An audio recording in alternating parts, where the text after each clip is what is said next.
আপোনালোকে চাই আছে সিটি 18 এই মুহূৰ্তৰ এক ব্ৰেকিং নিউজ শিৱসাগৰত সদৰ থানাত উত্তপ্ত পৰিস্থিতি সৃষ্টি হৈছে উগ্ৰ হিন্দুত্ববাদী নেতা সত্যৰঞ্জন বৰা আৰু গীতা কামৰূপা উপস্থিত হোৱাৰ পিছতে উত্তেজনা পৰিৱেশৰ সৃষ্টি হয় দুইকে ৰাজ আতিথ্য দিয়াৰ অভিযোগ আৰক্ষীৰ বিৰুদ্ধে দল সংগঠনৰ ওপৰত আৰক্ষীৰ বৰ্বৰতাৰ অভিযোগ উঠিছে প্ৰতিবাদকাৰীসকলৰ অপৰাধীৰ দৰে ব্যৱহাৰ কৰাৰ অভিযোগ সত্যৰঞ্জন বৰা মুৰ্দাবাদ ধ্বনিৰে উত্তাল কৰি তোলে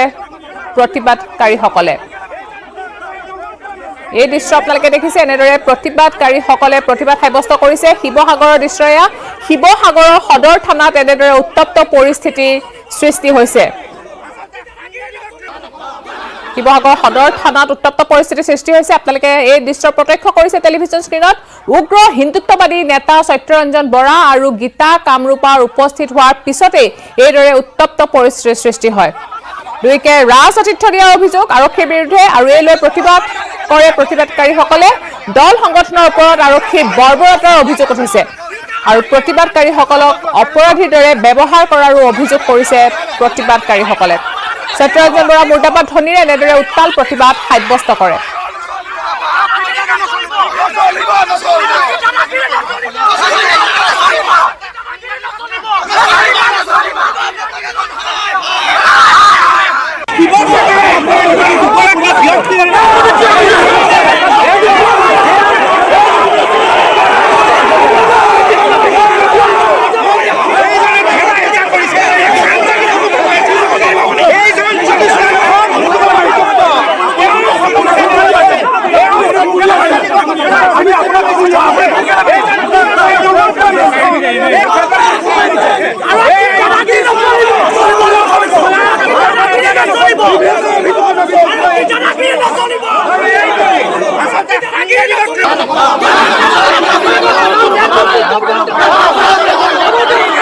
প্ৰথমতে হে আৰক্ষী মানে যিজন বিষয়া তেওঁ আহি আমাক আসলতে ক্ষমা বিচাৰিবলৈ লাগিব কাৰণ গণতান্ত্ৰিক প্ৰক্ৰিয়া আন্দোলন কৰা আমাবিলাকক গুৰ মাৰিবলৈ তেওঁ অধিকাৰ ক'ত পালে শিৱসাগৰবাসীৰ হাতত প্ৰথমতে হে আৰক্ষী বিষয়াজনে আমাৰ ওচৰত আসলতে মাপ খুজিব লাগিব তেওঁ এনেকুৱা ক'ত অধিকাৰ পালে যে আমি গণতান্ত্ৰিকভাৱে আন্দোলন কৰি থকাৰ সময়ত কোনো কথা নোকোৱাকৈ আহি আমাৰ গণতান্ত্ৰিকভাৱে আন্দোলন কৰা ইয়াৰ মানুহবিলাকক তেওঁ গুৰ মাৰিবলৈ ক'ত অধিকাৰ পালে আৰু আজি আমি অতি দুখ পাইছোঁ যেতিয়া আমি গণতান্ত্ৰিক প্ৰক্ৰিয়া গান্ধী দেশত যেতিয়া আমি সত্যৰঞ্জন বৰাক কৰায়ত্ব কৰিব লাগে বুলি আমি আহ্বান জনাইছোঁ আৰক্ষীয়ে আমাক আহি পিনি গুৰ মাৰিছে আৰক্ষীয়ে আমাক জোৰ জবজ কৰি খেদি পঠিয়াইছে গতিকে এইটো কথা স্পষ্ট হৈ গৈছে যে আৰক্ষী এজন সাম্প্ৰদায়িক ব্যক্তিৰ পক্ষত থিয় হৈছে আৰু আমি গণতান্ত্ৰিক প্ৰেমীসকলে কেতিয়াও গণতন্ত্ৰক অপমৃত্যু হ'ব নিদিওঁ আমি গণতান্ত্ৰিক প্ৰক্ৰিয়া আন্দোলন কৰিম আৰু সত্যৰঞ্জন বৰাৰ এৰেষ্ট কৰাৰ পৰ্যন্ত আমি আন্দোলন কৰিম এই কথা স্পষ্ট এবাৰ ৰাজ্যত নাই বিশ্বকৰ্মা পূজাৰ মহা আয়োজন কোভিড ভীতিয়ে ম্লান কৰিছে পূজাৰ আনন্দ উৎসাহ বজাৰত নাই আগৰ দৰে গ্ৰাহকৰ ভিৰ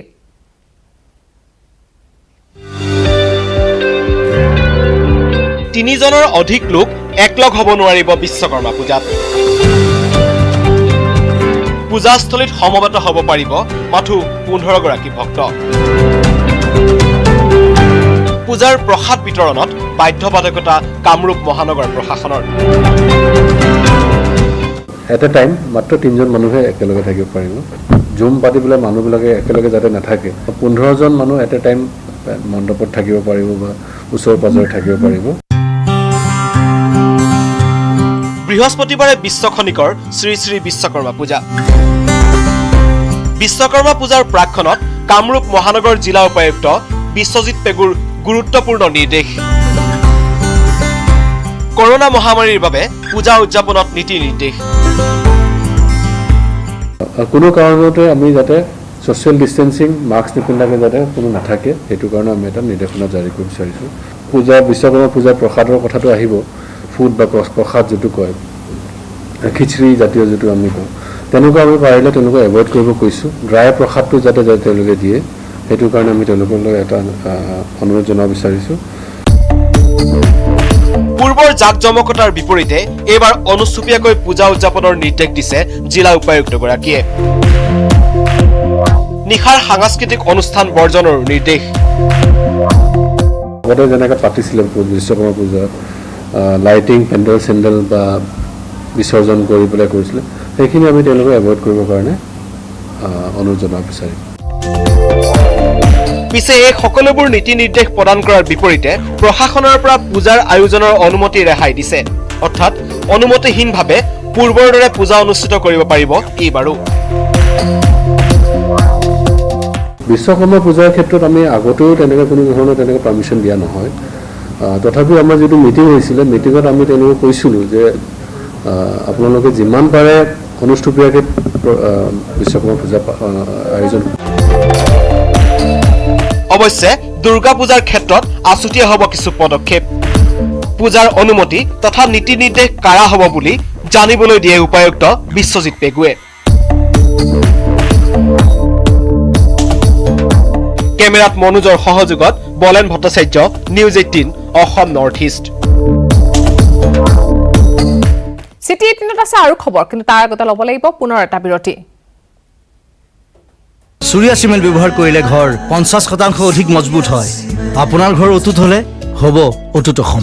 চুৰিয়া চিমেণ্ট, অটুট ঘৰ, অটুট অসম।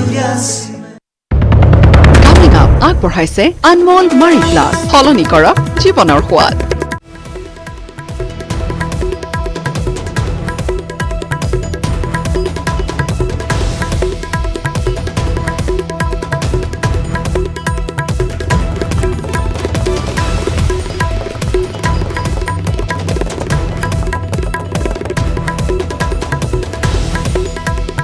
ভাৰত চীন সংঘাতক লৈ বিভ্ৰান্তি, খুদ সদনতে দুই মন্ত্ৰীয়ে দিলে দুই বিপৰীত ভাষ্য। এজনে কয় যোৱা দিনকেইটাত চীনে বহুবাৰ সীমা উলংঘনৰ চেষ্টা কৰিছে আৰু আন এজনে কয় চীনে অনুপ্ৰৱেশৰ চেষ্টা কৰা নাই। গতিকে দুদিনত দুগৰাকী মন্ত্ৰীৰ দুটাকৈ ভাষ্যই নিঃসন্দেহে সাধাৰণ ৰাইজৰ মাজত এতিয়া সৃষ্টি কৰিছে বিভ্ৰান্তিৰ।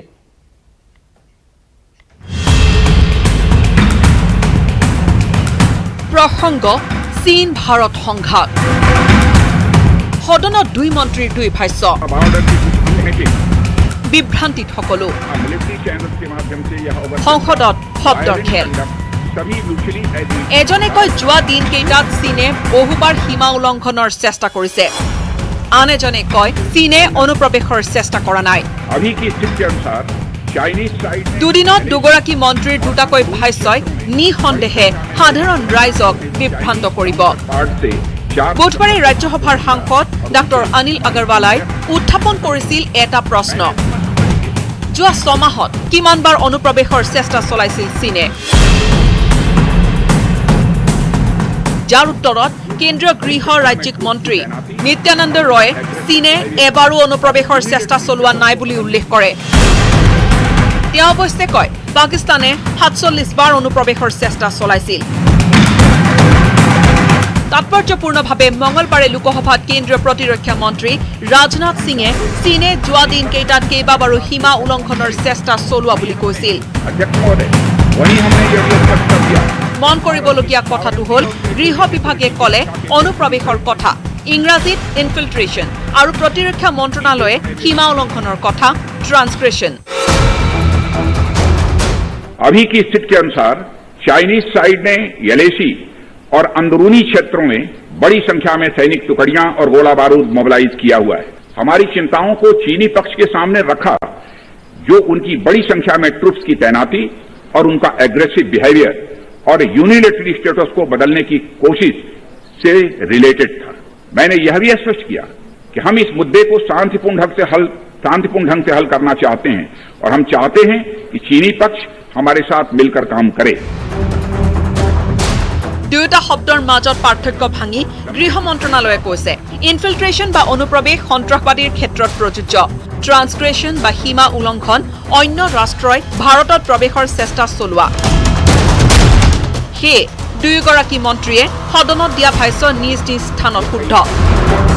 কিন্তু শত্ৰু হিচাপে সন্ত্ৰাসবাদী আৰু অনুপ্ৰৱেশকাৰী বেলেগ নেকি? দুয়োৰে লক্ষ্য ভাৰতৰ ক্ষতিসাধন। দুই মন্ত্ৰীৰ ভাষ্যৰ সমৰ্থনত গৃহ দপ্তৰে যুক্তি দিছে যদিও সদনত দুই মন্ত্ৰীৰ এনে ভাষ্যই বিভ্ৰান্তি সৃষ্টি কৰাৰ থল আছে। সদনত প্ৰকাশ পোৱা আন এক উল্লেখনীয় তথ্য হ'ল যি সময়ত মস্কোত ভাৰত আৰু চীনৰ মাজত সীমা বিবাদ সন্দৰ্ভত আলোচনা চলি আছিল, সেই সময়তো চীনে ভাৰতত সীমা অতিক্ৰম কৰিবলৈ চেষ্টা চলাই 500ৰো অধিক গুলীবৰ্ষণ কৰিছিল। News desk report, news 18 Assam North East. BTR চুক্তিক লৈ আজিও অব্যাহত আছে অভিযোগ আৰু প্ৰতি অভিযোগ বিশেষকৈ এই চুক্তিখনক লৈ বিপিএফৰ সভাপতি হাগ্ৰামা মহিলাৰীয়ে উত্থাপন কৰি আহিছে বিভিন্ন মন্তব্য মঙলবাৰে পুনৰ বিটিআৰ চুক্তিক লৈ হৰভ হৈ পৰিছে বিটিচিৰ প্ৰাক্তন মুৰব্বীগৰাকী বিটিআৰ চুক্তিক অসাংবিধানিক আখ্যা দি হাগ্ৰামা মহিলাৰীয়ে এই চুক্তি ৰূপায়ণ নহয় বুলিও মন্তব্য কৰে তেওঁ কয় যে বিটিআৰ চুক্তিৰ জৰিয়তে এনডিএফবি চাৰিটা গোটে শান্তি চুক্তিত স্বাক্ষৰ কৰি মূল সুতিলৈ উভতি আহিছে সেইটো আদৰণীয় কিন্তু এই চুক্তিখন অসাংবিধানিক হাগ্ৰামা মহিলাৰীয়ে বিটিআৰ চুক্তিখনক বিগ জিৰো আখ্যা দি কয় যে বিটিচি কেৱল বড়ো মানুহেহে বসবাস নকৰে এই অঞ্চলত অন্যান্য জনগোষ্ঠীয় লোকেও বসবাস কৰে গতিকে বিটিআৰ চুক্তিখন সম্পাদনা কৰাৰ সময়ত কোনো জনগোষ্ঠীৰ সৈতে আলোচনা নকৰিলে সেয়েহে এনে চুক্তি কেতিয়াও ৰূপায়ণ হ'ব নিদিও বুলিও মন্তব্য কৰে হাগ্ৰামা মহিলাৰীয়ে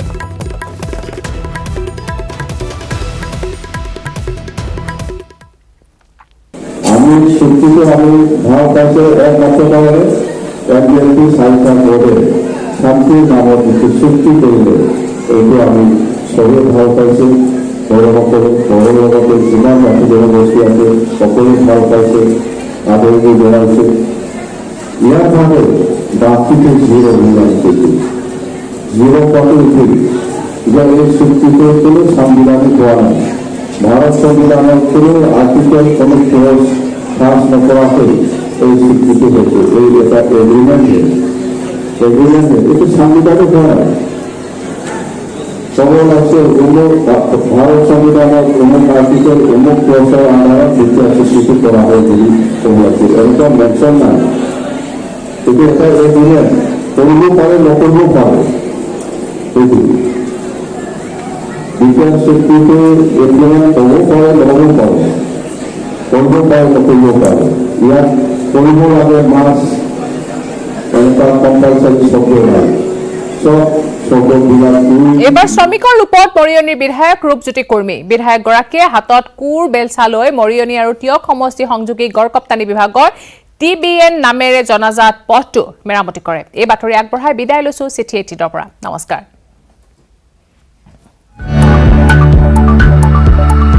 শ্ৰমিকৰ ৰূপত বিধায়ক হাতত কোৰ বেলচা লৈ শ্ৰমদান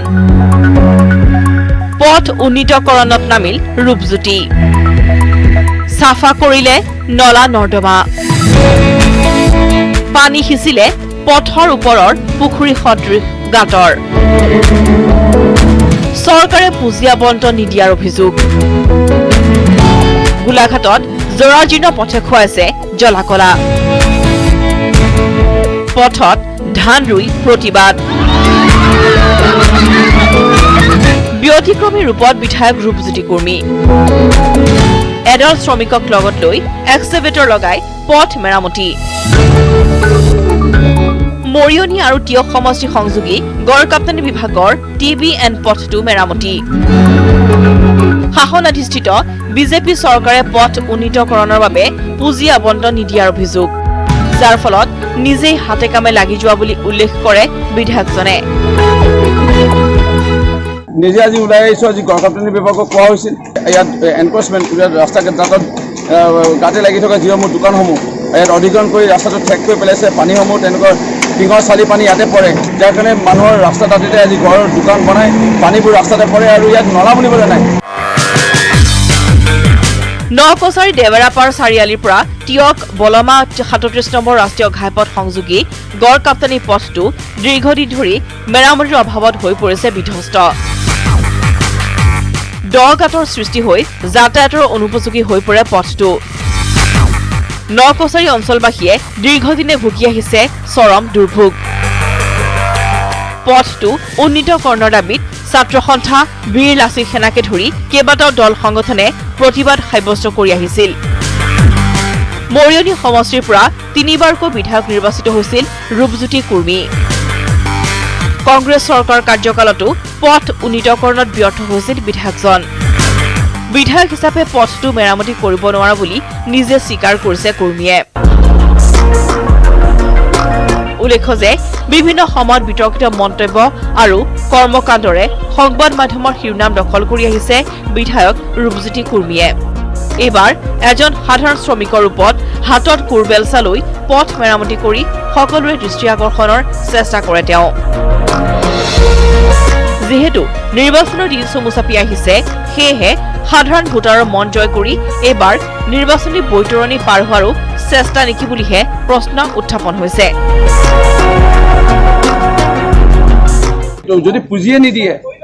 গুৰুত্ব নিদিয়ে আৰু তেওঁলোকৰ ইয়াত প্ৰতিনিধিও আছে আৰু ইয়াত বিধায়ক হোৱা সপোন দেখা মেলা মানুহ আছে বা হাতে কামে আজি লাগি 4 ঘণ্টা 5 ঘণ্টা বোকা হাত এনেকৈ ফেনিকি যদি হাতে কামে লাগি যাতে তেওঁলোকৰ ভাৱমূৰ্তি ভাল হ'লহেঁতেন। এতিয়াতো মই জনপ্ৰিয়তা অৰ্জন কৰিলোঁ, ৰাস্তাটো নিৰ্মাণ